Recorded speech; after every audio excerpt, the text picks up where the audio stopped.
Bonjour. De la fécondation à la naissance.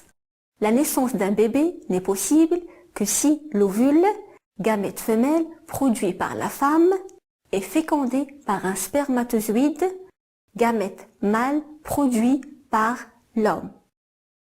Où et comment se réalise la fécondation?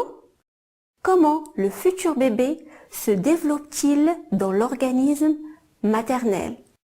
C'est ce qu'on va découvrir tous ensemble dans la partie suivante. Restez avec moi. Plusieurs centaines de millions de spermatozoïdes contenus dans le sperme de l'homme parcourent un trajet d'environ 20 cm pour remonter la cavité de l'utérus, puis les trompes. Quelques spermatozoïdes seulement arrivent à franchir les deux enveloppes qui entourent l'ovule et atteignent sa membrane.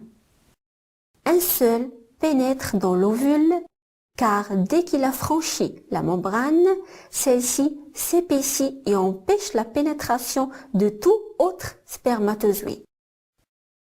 Une fois entré, la tête du spermatozoïde libère son noyau dans le cytoplasme de l'ovule.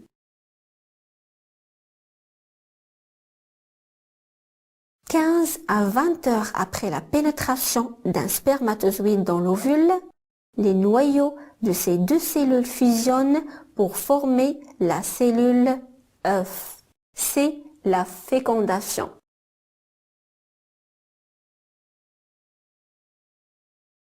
Aussitôt formée, la cellule œuf commence à se diviser. Ces divisions aboutissent à la formation d'un embryon. C'est le début d'une nouvelle vie.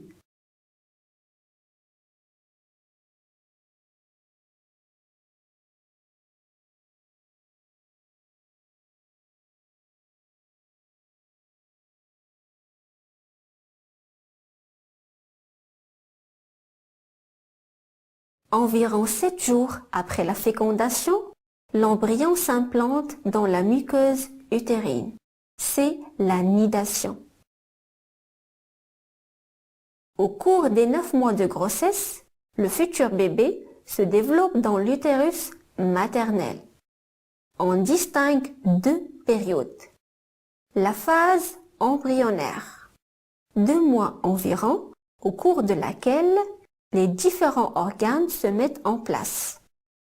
Au terme de cette période, l'embryon prend le nom de fœtus. La phase fœtale, qui correspond surtout à une croissance des organes.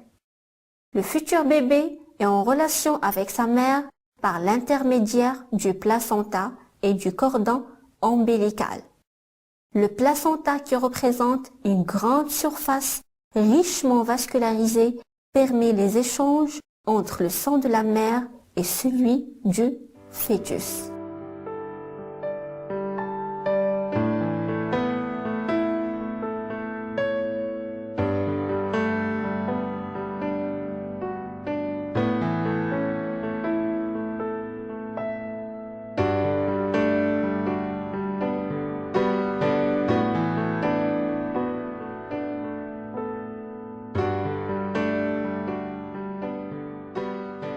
J'espère que ma vidéo vous a été utile.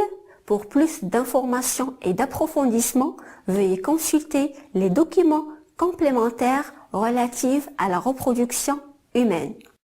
Au revoir.